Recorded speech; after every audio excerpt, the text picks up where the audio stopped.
70 pieces of silver for the human girl. The merchant sneered, his voice cutting through the damp chill of the auction square.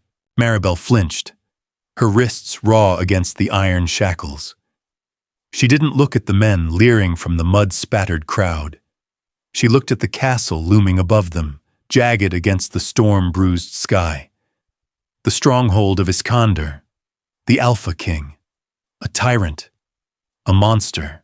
80, a voice rumbled. Silence fell, sudden and suffocating. The crowd parted like grass before a scythe.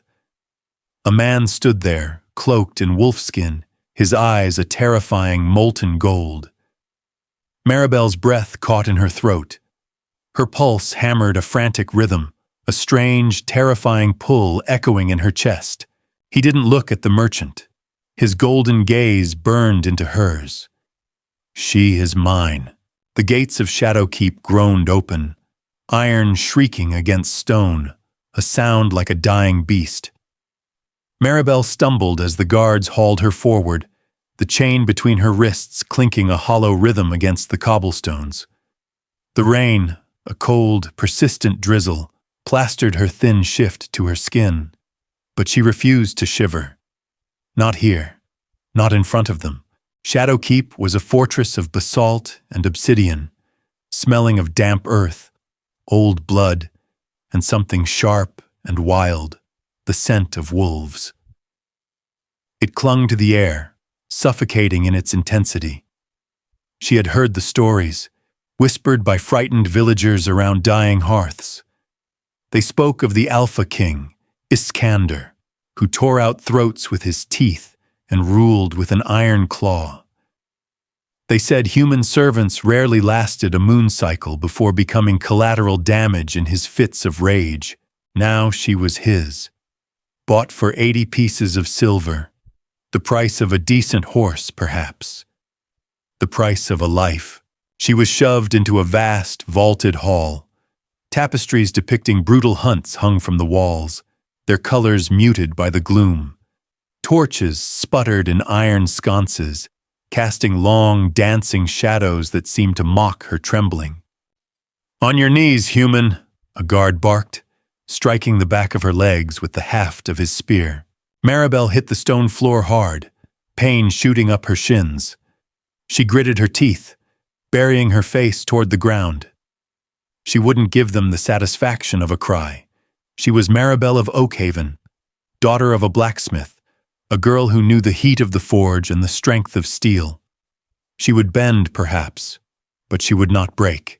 The heavy thud of boots echoed through the hall, slow, deliberate, each step commanding absolute silence. The scent grew stronger, an intoxicating mix of pine needles, wood smoke, and an undercurrent of something undeniably dangerous. It made her skin prickle and her heart beat an erratic, unfamiliar drum. She saw his boots first, dark leather, scuffed and stained. Then the hem of his wolfskin cloak, brushing the stone. He stopped inches from her knelt form. The heat radiating from him was palpable, a stark contrast to the drafty hall. "Look at me." His voice was a low rumble, the kind that vibrated in her chest. It wasn't a request. It was an absolute command.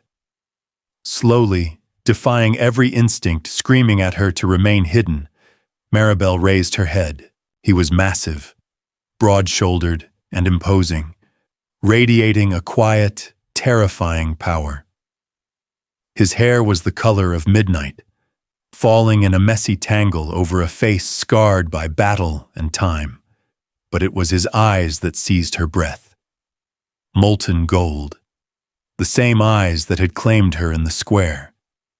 They weren't just looking at her. They were seeing through her, stripping away her defenses, laying bare her fears and her defiance. A strange jolt, like static electricity, leaped between them as their eyes locked. Maribel gasped, instinctively jerking back, but the chain snapped taut, stopping her. Iskander's eyes flared, the gold burning brighter for a fraction of a second, before settling into a hard, unreadable stare. He reached out, his large hand calloused and scarred, and tipped her chin up.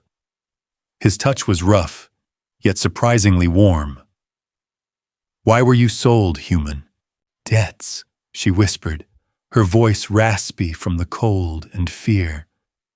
"My father's debts." His thumb brushed a smudge of dirt from her cheek, a touch so fleeting she almost imagined it.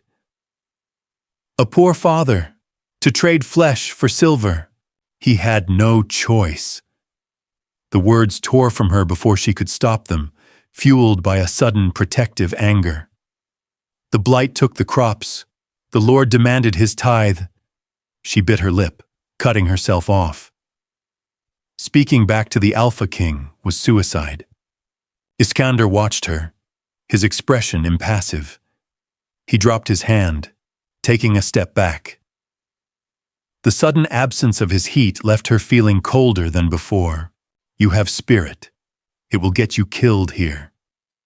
He turned to the guards, his voice ringing with authority. "Take her to the washrooms. Clean her. Burn those rags. She will serve in the royal chambers." A murmur rippled through the guards, quickly silenced by a single, sharp look from their king. "The royal chambers, sire?" The captain of the guard ventured, his voice betraying a hint of unease. "Is that wise?" Iskander's head snapped toward the captain, his golden eyes narrowing into dangerous slits. "Do you question my orders, Kalen?" "Oh no, sire, of course not." Kalen bowed hastily. Iskander looked back at Maribel, his gaze lingering on her for a moment longer. The pull in her chest intensified, a strange, chaotic fluttering that she couldn't understand or control. "Well, I see that she doesn't break anything," he said, before turning and striding away, his dark cloak billowing behind him. Maribel watched him go, a mix of dread and morbid curiosity swirling within her. The royal chambers. She was being sent into the beast's lair. She squeezed her eyes shut, trying to quell the rising panic. She had to survive. She would be the quietest, most invisible servant Shadowkeep had ever seen. But as the guards dragged her to her feet, the lingering scent of pine and wood smoke clung to her, a constant, unsettling reminder of the golden eyes that had claimed her, and the terrifying magnetic pull she couldn't explain. The water in the wooden tub was scalding, stinging the raw scrapes on Maribel's skin, but she scrubbed at herself with a harsh, lye soap until she felt raw and new. A taciturn, elderly woman, a fellow human by the looks of her stooped shoulders and weary eyes, handed her a simple, undyed woolen dress. It was coarse but thick, a vast improvement over her ruined shift.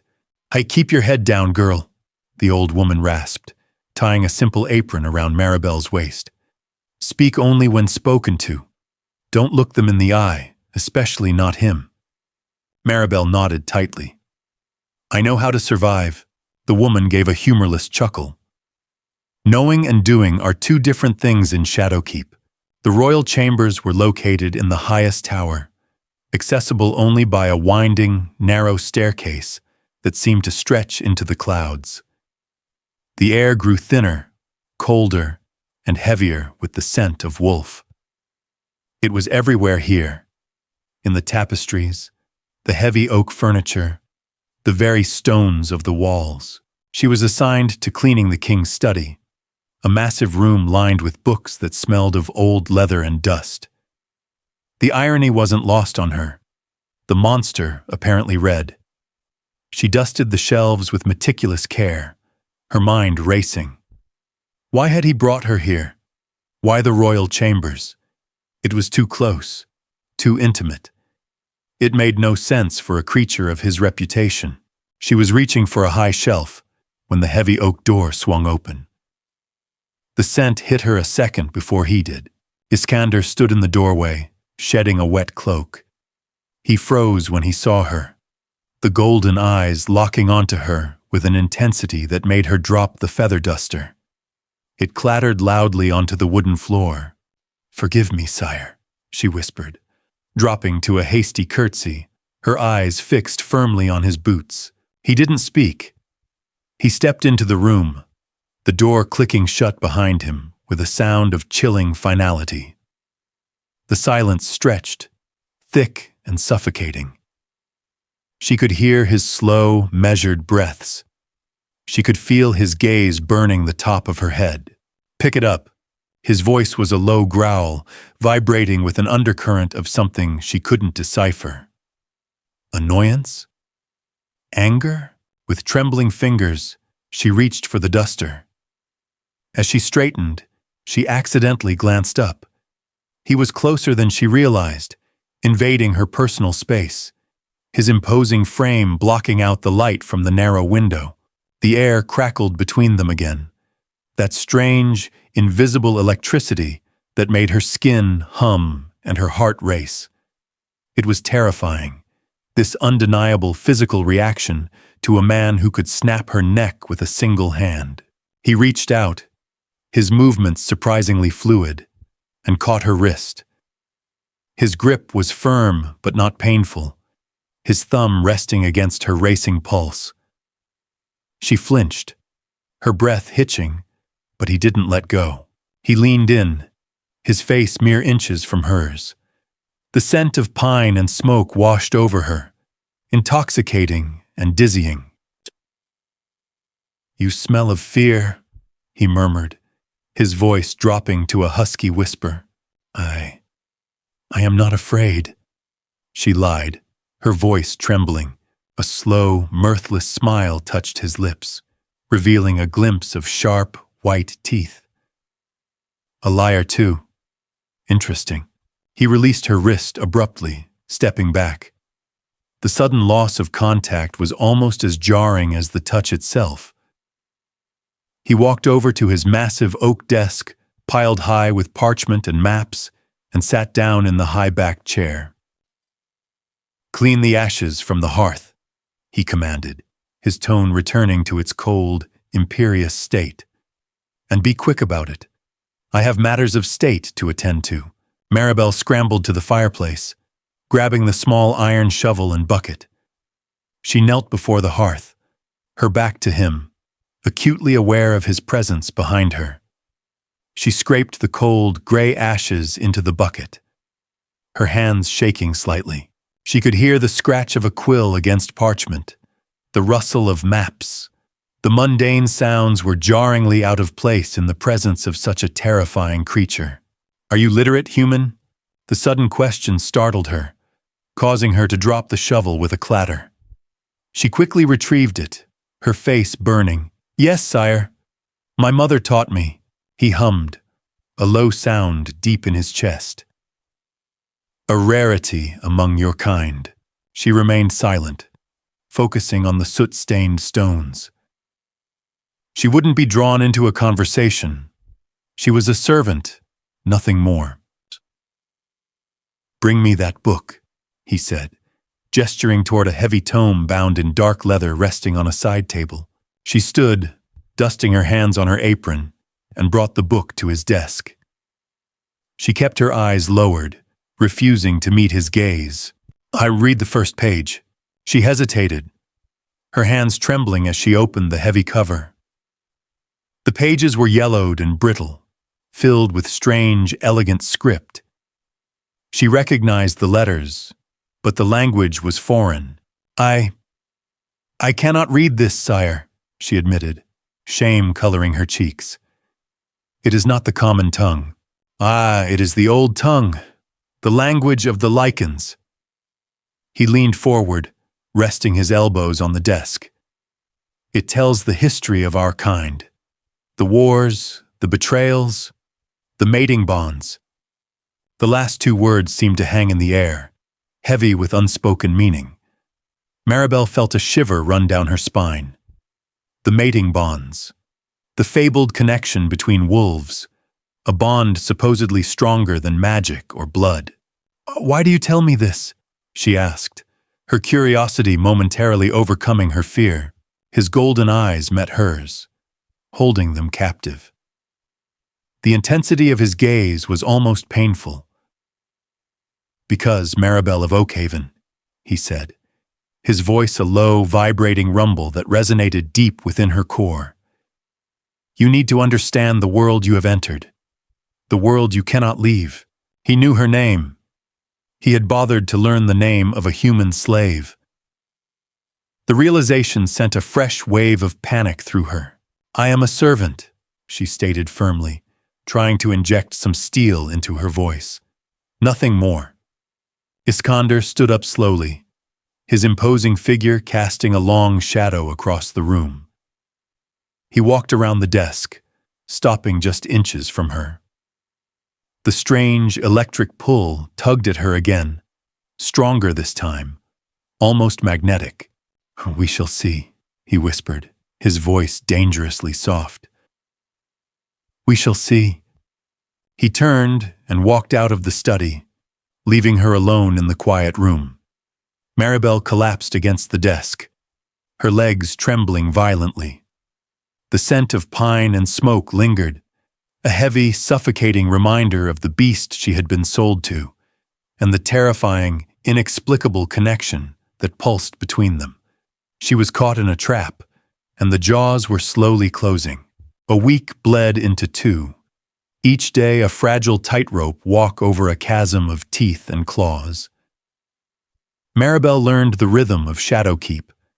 She learned that the lichens were creatures of hierarchy and brutal discipline, held together only by the sheer, terrifying gravity of their alpha king. Iskander was rarely in his study.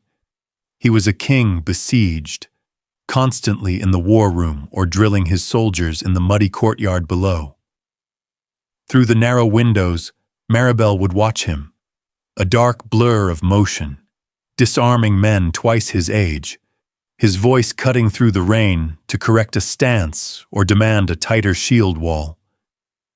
He was cruel in his methods, pushing his warriors to the point of exhaustion. But as Maribel watched the northern borders grow ever darker with the threat of rogue packs, she understood. He wasn't just ruling them. He was forging them into a weapon to survive. He was their absolute protector. Her own role remained confined to his private spaces. She cleaned. She stoked the fires. She tried to remain invisible. But the air between them, whenever he returned, was anything but empty. It hummed like a plucked bowstring.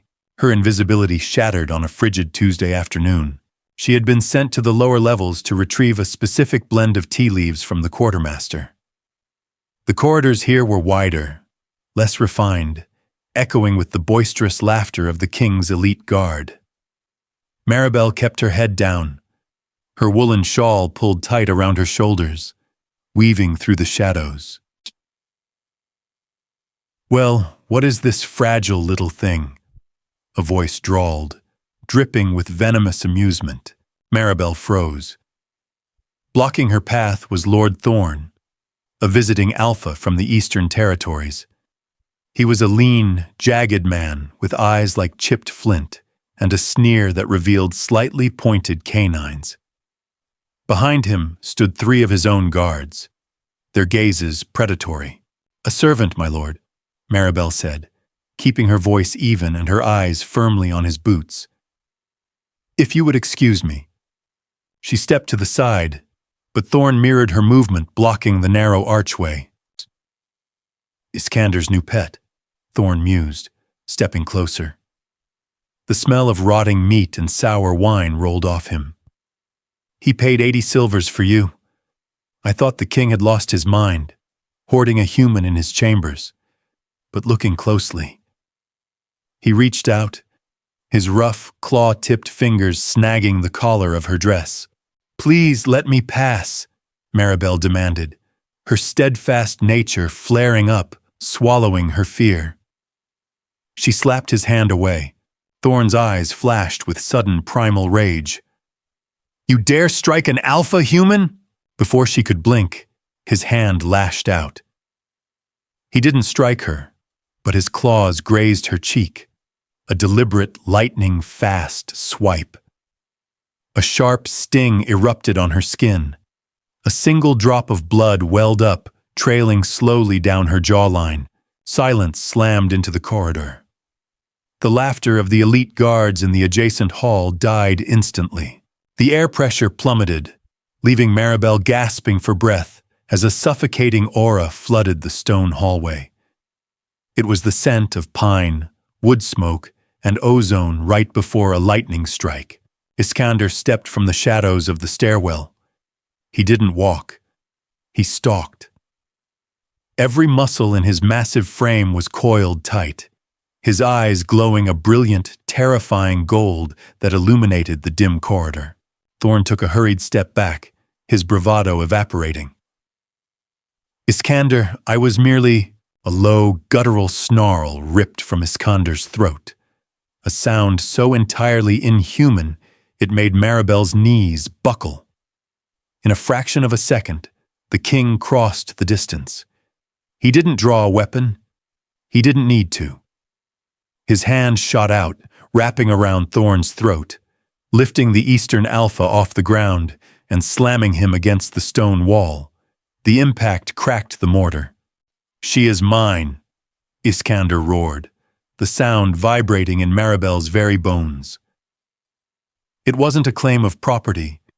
It was a primal, territorial absolute. Thorn clawed at Iskander's wrist, his legs kicking uselessly, his face turning a mottled purple. His guards drew their blades but remained frozen, terrified of the monstrous power radiating from the Alpha King. "Sire," Maribel choked out, her voice raspy. She didn't know why she spoke. To save Thorn? No. To save Iskander from starting a civil war over a servant. "Please." At the sound of her voice, Iskander's ears twitched. The glowing gold of his eyes snapped toward her. He stared at the single drop of blood on her cheek. His chest heaved, a brutal internal war fighting behind his gaze.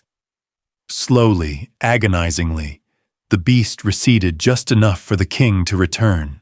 He tossed Thorn to the ground like a broken toy. The Alpha scrambled backward, coughing violently. "I'll leave Shadowkeep before the moon rises, Thorn," Iskander said, his voice terrifyingly calm, devoid of all emotion. "If I smell you on my lands again, I will tear out your throat with my teeth." Thorn and his men scrambled away, leaving a heavy, suffocating silence in their wake. Iskander turned to Maribel. The fury was still there, simmering just beneath his skin. But as he looked at her, his expression fractured.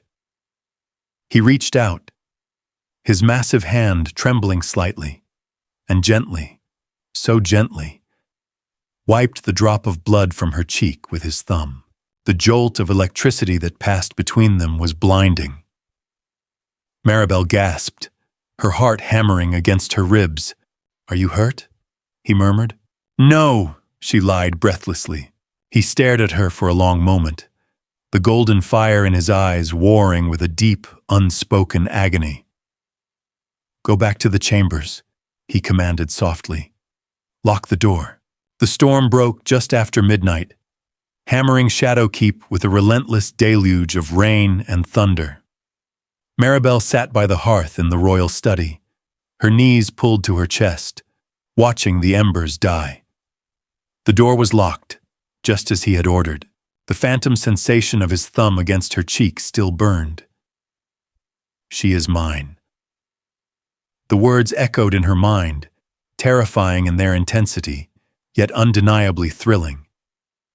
She tried to tell herself he was just being territorial, protecting his property, but the way he had looked at her, it was as if her pain was his own. Unable to sleep, she decided to fetch more firewood from the small storage alcove down the hall. The corridor was pitch black, illuminated only by intermittent flashes of lightning through the high, arched windows. As she neared the alcove, voices drifted from the intersecting hallway. She froze, pressing her back against the damp stone. "Thorn was a fool to provoke him openly," a voice hissed. Maribel recognized it instantly. Kalen, the captain of the guard, Thorn's pride will be his undoing. A second, unfamiliar voice replied, smooth and oily. But his departure leaves the eastern flank vulnerable, just as we planned. The rogues will breach the perimeter at the new moon. Maribel's blood ran cold. Treason.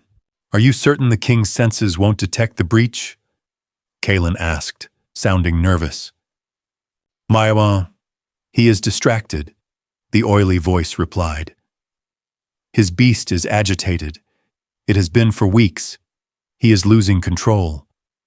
Once the rogues slaughter the border villages, the council will have no choice but to declare him unfit to rule. You will step in as regent, Kaelin. A crack of thunder masked Maribel's sharp intake of breath. She didn't wait to hear more.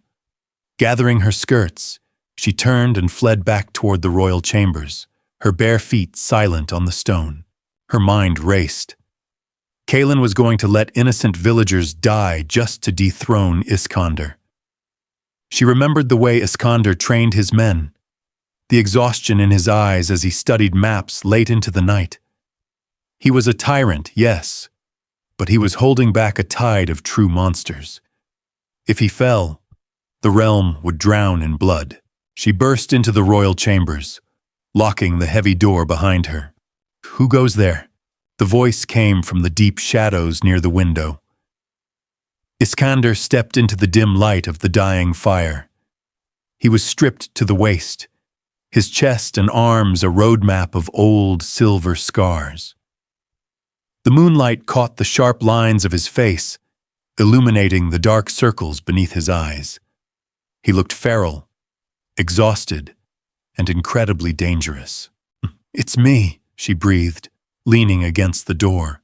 He crossed the room in 3 long strides, stopping just short of her. The scent of rain and wet wolf clung to him. Why are you out of bed? I told you to lock the door. I have to tell you something, she said, looking up at him. The fear was still there, but her steadfast nature, the part of her that had kept her family fed during the blight, pushed it down. I overheard Captain Kaelin. Iskander's posture stiffened. Speak, she recounted every word, her voice steady despite the trembling of her hands. She told him about the eastern flank, the rogue packs, and the plot to undermine his rule. As she spoke, Iskander's expression turned to stone. He didn't interrupt. When she finished, a heavy silence fell between them, broken only by the howling wind outside. Why are you telling me this? He asked quietly, his golden eyes searching her face. If I fall, you would be free.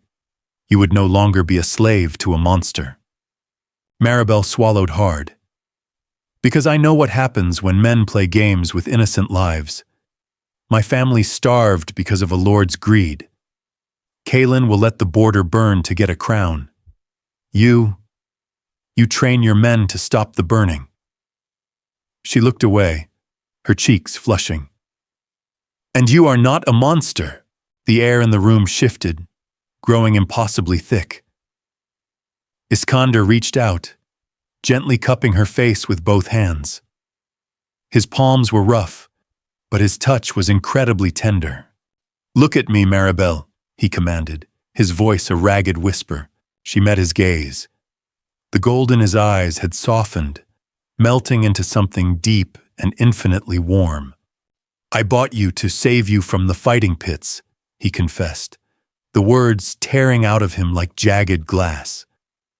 I smelled your fear in that square, but beneath it, I smelled you. My beast recognized you before I did. Her breath hitched. Recognized me?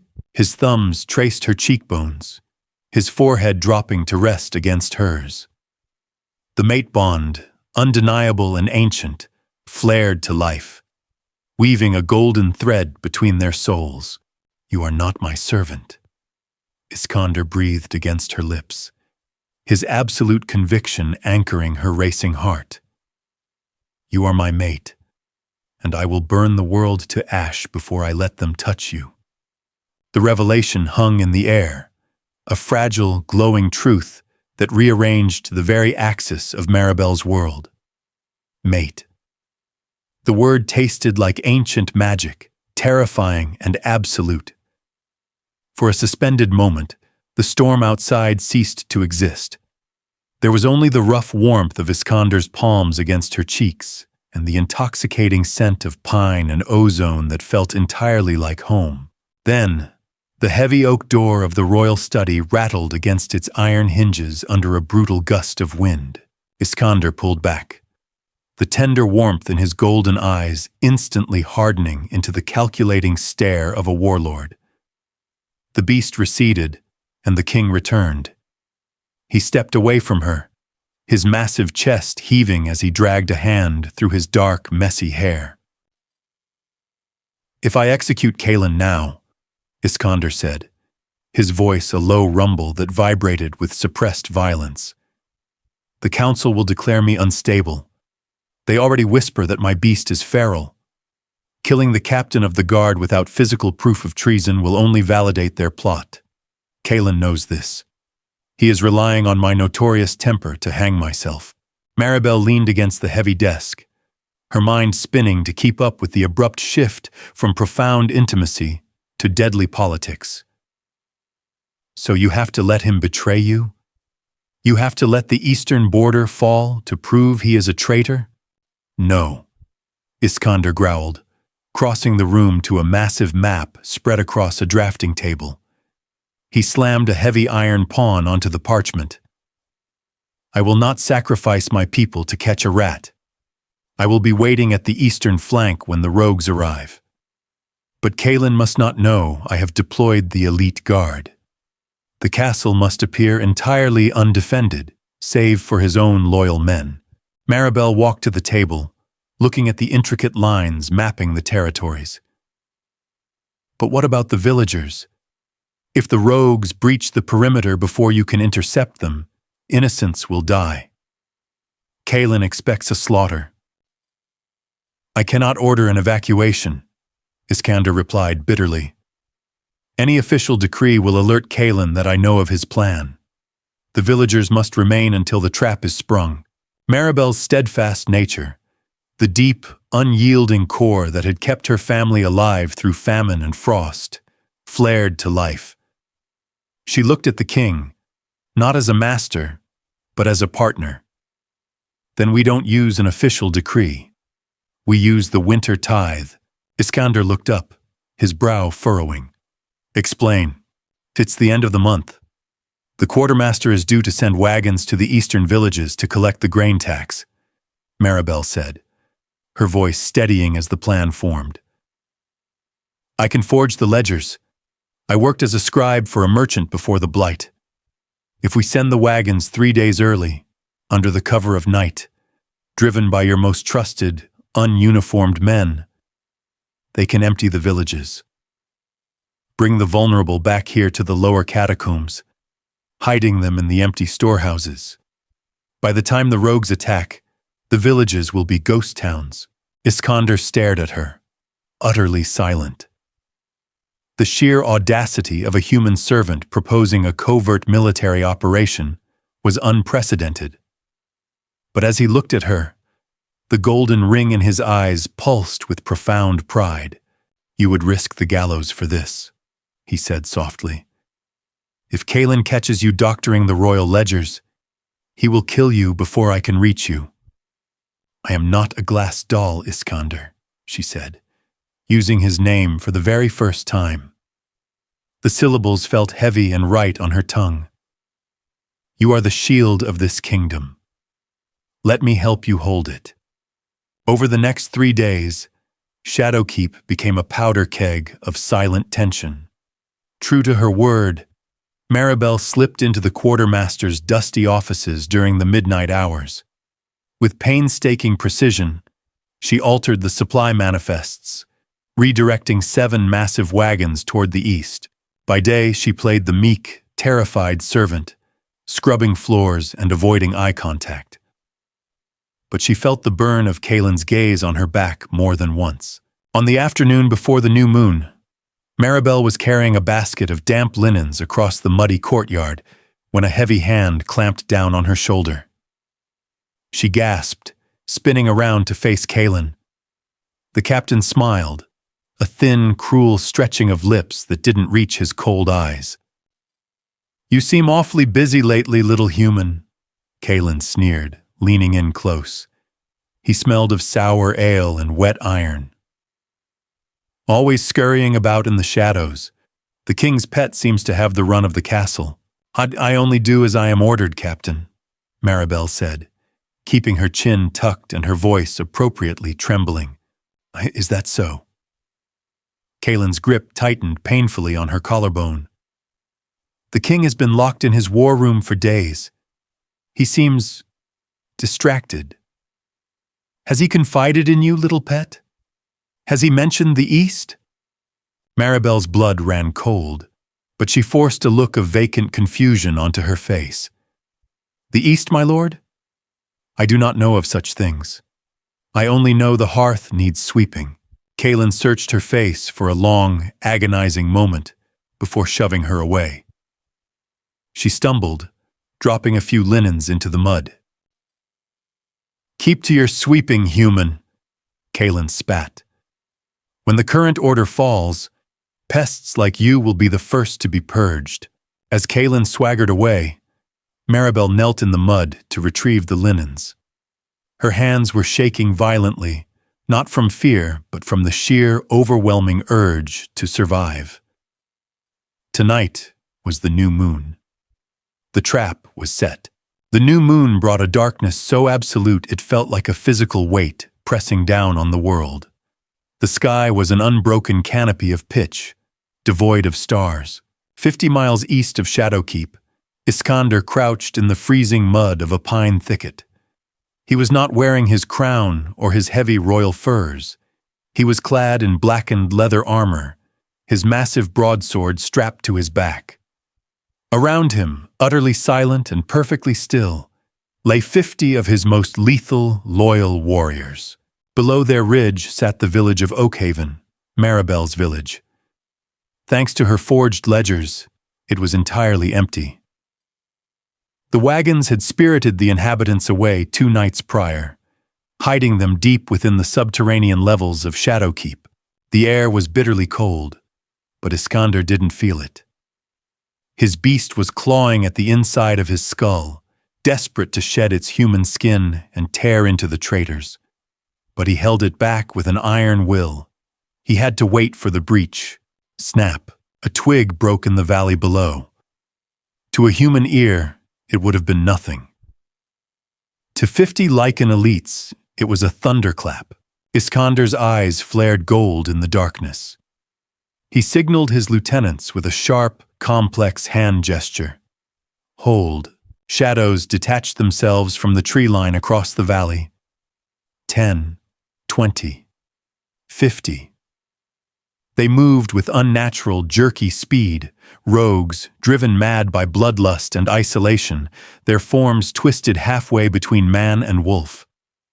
They descended upon the quiet village, expecting the terrified screams of waking humans. Instead, they found cold hearths and empty beds. A confused, guttural howl rose from the rogue leader. That was the signal. "Now!" Iskander roared, his voice shattering the silence of the valley. He didn't bother drawing his sword. As he leapt from the ridge, the agonizing, exhilarating crack of bone and shifting muscle took over. Mid-air, the Alpha King vanished, replaced by a monstrous, midnight black wolf the size of a warhorse. He hit the valley floor like a meteor, his jaws snapping shut around the throat of the nearest rogue. The battle was chaotic, brutal, and deafening. Iskander tore through the enemy lines, a blur of shadow and gold, driven by the need to protect his lands and return to his mate. But as he crushed the skull of a massive rogue under his heavy paws, a sudden chilling realization pierced through his bloodlust. There were only 50 rogues here. Kaelin had promised the oily voice that the rogues would slaughter the borders. 50 disorganized, starving rogues were not an invasion force. They were barely a raiding party. Iskander shifted back into his human form, ignoring the blood dripping from his bare chest. He grabbed a dying rogue by the throat, hoisting the creature up. "Where is the rest of your pack?" Iskander snarled, his golden eyes blazing like miniature suns.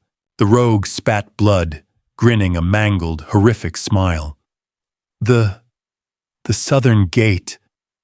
The door was left open. Iskander dropped the creature, his heart stopping in his chest.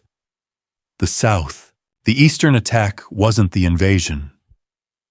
It was a diversion.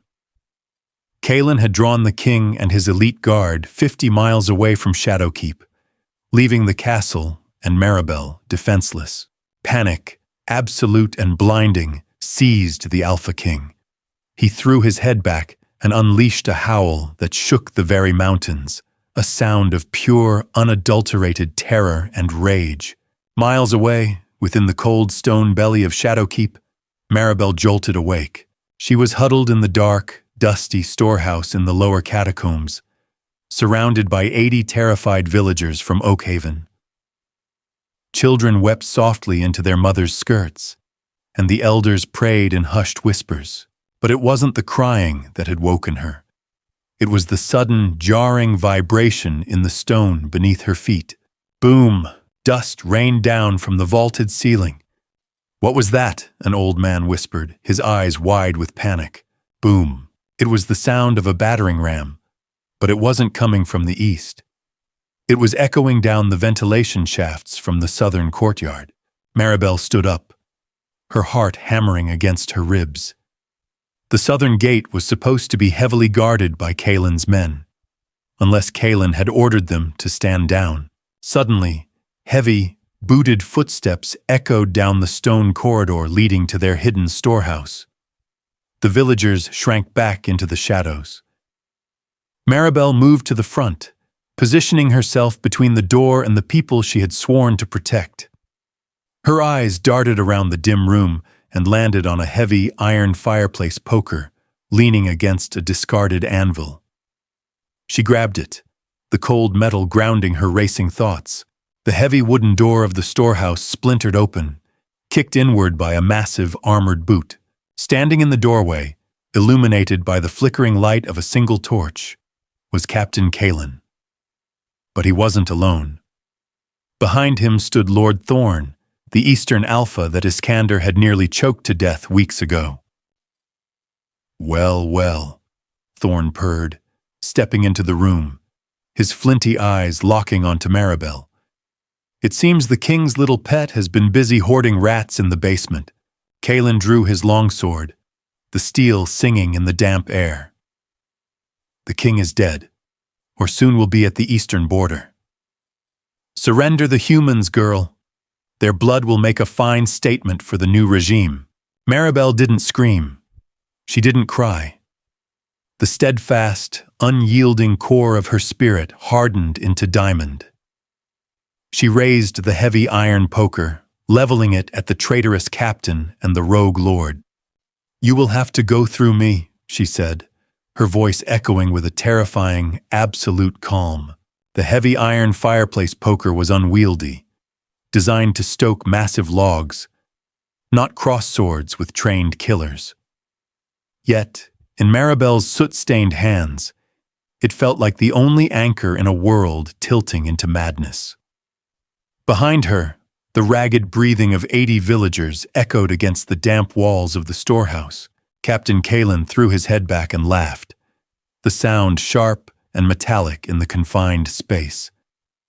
"The human thinks she's a shield maiden," he mocked, though his sword remained leveled at her chest. "Put the iron down, girl. You might scrape your knuckles." Lord Thorn, however, was not laughing. His flinty eyes narrowed, zeroing in on the trembling but resolute set of her jaw. "She is stalling. Kill her and drag the rest to the courtyard. I want them bleeding when Iskander's head is brought to the gates." Kalen lunged. He didn't use a warrior's strike. He swiped lazily, intending to knock the heavy poker from her grip and send her sprawling. He severely underestimated the blacksmith's daughter. Maribel didn't try to block the steel. Instead, she dropped to one knee, using the heavy iron poker as a fulcrum to swing her body weight forward. She drove the hooked end of the poker hard into the unarmored gap behind Kalen's knee. The captain roared in surprise and pain as his leg buckled. He crashed to the stone floor, his heavy armor clattering violently. A collective, stifled gasp rose from the villagers. Maribel scrambled backward, bringing the iron bar up again, her chest heaving. She wasn't a soldier. She was running purely on adrenaline and the fierce, unyielding need to protect the vulnerable people huddled in the dark. "But you insolent little rat!" Kalen spat, struggling to rise. Before he could find his footing, Lord Thorn moved. He was a lichen, and his speed was entirely unnatural. He cleared the distance in a blur of shadow. Maribel swung the iron, but Thorn caught the heavy rod with his bare hand. The metal groaned under his grip. With a flick of his wrist, he wrenched it from her grasp and tossed it aside like a twig. His other hand shot out, backhanding her across the face. The force of the blow lifted Maribel off her feet. She crashed hard into a stack of wooden crates, splintering the dry pine. Pain exploded across her cheek and jaw, momentarily blinding her with white stars. She tasted copper. "Maribel!" a woman screamed from the shadows. Thorn stepped over Kalen, stalking toward where Maribel lay in the debris. His canine teeth were fully extended, his eyes glowing a sickly, pale yellow. "A spirited pet. Such a pity I have to break you." Maribel forced herself onto her elbows, her vision swimming. She spat a mouthful of blood onto the stones. The cold reality set in. She could not fight a lichen alpha. She had bought them perhaps 2 minutes. It wasn't enough. Thorn reached down, grabbing a fistful of her woolen dress, and hauled her to her knees. He drew a long, curved hunting dagger from his belt, pressing the cold steel against the pulse point of her throat. "Now watch closely, humans," Thorn sneered to the terrified crowd. "This is what becomes of those who hide behind a false king." Maribel closed her eyes. She thought of the golden fire in Iskander's gaze. She thought of his rough hands gently wiping a single drop of blood from her cheek. "I am sorry," she thought. The words a silent prayer into the dark. But the dark did not answer with silence. It answered with a sound that shattered the very foundations of Shadowkeep. It was a roar, but not of a wolf, and not of a man. It was a sound of world-ending fury, a catastrophic vibration that knocked dust from the vaulted ceilings and rattled the teeth in Thorn's skull. It echoed down the ventilation shafts, carrying with it a suffocating wave of power that forced Kalen to his knees, clutching his chest as if his heart were being crushed. The mate bond, dormant in Maribel's chest, suddenly flared into a blinding, searing inferno of golden heat. "He is here." Thorn's sneer vanished, replaced by stark, primal terror. The dagger trembled against Maribel's throat. "Impossible," he whispered. He was 50 miles away. Heavy, earth-shaking impacts thudded from the corridor outside. It wasn't the rhythmic march of boots. It was the frantic, impossibly fast bounding of a massive beast. "Bar the door!" Kalen shrieked, scrambling backward, all bravado abandoning him. It was too late. The heavy stone archway of the storehouse didn't just open. It exploded inward in a shower of mortar and shattered iron. Dust and debris billowed into the dim storehouse, choking the air. From the settling cloud, a nightmare emerged. Iskander stood in the breached doorway, but the man Maribel knew was gone. He was locked in a terrifying hybrid state, caught between human and wolf. He was massive, his chest heaving, his skin stretched taut over bulging muscles and protruding, unnatural bone spurs. His hands ended in foot-long, razor-sharp claws, dripping with the blood of the rogue guards he had slaughtered in the upper halls. But it was his eyes that froze the blood in Maribel's veins. There was no warmth, no king. Only the feral, untethered beast, blazing with a terrifying, apocalyptic gold. Kalen screamed, drawing his sword and lunging in a desperate, suicidal bid. Iskander didn't even look at him. The king's arm snapped out with blinding speed. His claws sheared straight through Kalen's steel breastplate as if it were parchment. The captain gasped, his sword dropping from lifeless fingers before he crumpled to the floor, instantly dead. The villagers screamed, pressing themselves against the farthest wall. Thorn panicked. He yanked Maribel to her feet, hauling her against his chest and pressing the hunting dagger hard enough against her throat to draw a thin line of red. "To back away!" Thorn barked, his voice cracking with hysteria. "Back away, or I slit your mate's throat, Iskander! I'll bathe in her blood!" The word mate seemed to pierce through the feral haze clouding Iskander's mind. The beast froze, a low, rumbling growl vibrating from its chest that sounded like grinding tectonic plates. The golden eyes locked onto the thin line of blood on Maribel's neck. The king wanted to tear Thorn limb from limb, but the beast knew that even a fraction of a second was enough for the dagger to do its work. Iskander was paralyzed by his own terrifying power. Maribel felt Thorn's chest heaving against her back. He was terrified. His grip was rigid, his focus entirely consumed by the monster standing in the doorway. She remembered what Iskander had told her. "You are the shield of this kingdom. Let me help you hold it." She locked eyes with the feral king. She didn't show fear. She showed absolute, unyielding trust. With a sudden, violent twist, Maribel drove her elbow backward with everything she had, catching Thorn squarely in the ribs. Simultaneously, she stamped her heel down on his instep. Thorn grunted, his grip loosening for a fraction of a second as he instinctively adjusted his balance. The dagger slipped a millimeter from her skin. It was all Iskander needed. The air cracked as the king moved. He crossed the room faster than thought. Maribel felt a sudden rush of wind, and then Thorn was gone from behind her. She collapsed to her knees, gasping for air. 10 feet away, Iskander held Lord Thorn entirely off the ground by his throat. The Eastern Alpha clawed frantically at the iron grip, his legs kicking in empty air. You cannot..." Thorn choked out, his eyes bulging. "The council will..." "I am the council," Iskander snarled, his voice a distorted, demonic echo of his human self, with a sickening crunch that echoed off the stone walls. Iskander tightened his grip. Thorn's body went completely limp, dropping to the floor like a sack of grain when the king released him. The silence that followed was absolute, broken only by the ragged, animalistic panting of the Alpha King. The threat was dead, the traitors were broken, but the danger was not over. Iskander remained in his feral state. He paced erratically in front of the door, his massive claws gouging deep trenches into the stone floor. His chest heaved, and low, threatening growls rolled from his throat as his glowing eyes darted toward the shadows where the villagers huddled.